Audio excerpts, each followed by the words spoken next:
সেটি কি?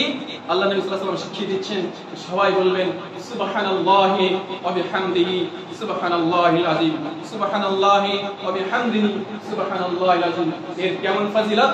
জি, আপনাকে বলতে খুব সহজ, সবার মুখস্থ আসে না?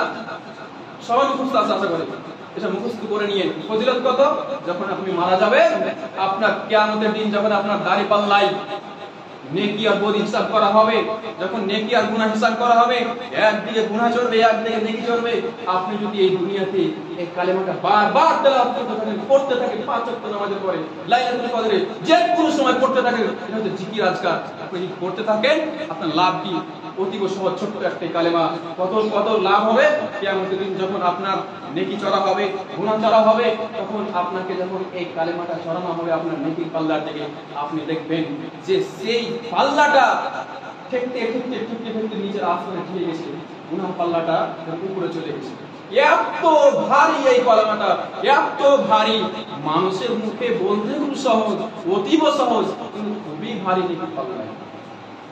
আপনি সুযোগ ছাড়িয়েন না, আপনি হাত ছাড়া করিয়েন না।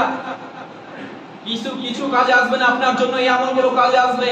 আপনি মনে ভাবিয়েন না কিসের মোহে পড়ে আপনি ইবাদতগুলো ছেড়ে দিচ্ছেন, হাত ছাড়া করেন, আমি বুঝতে পারি না।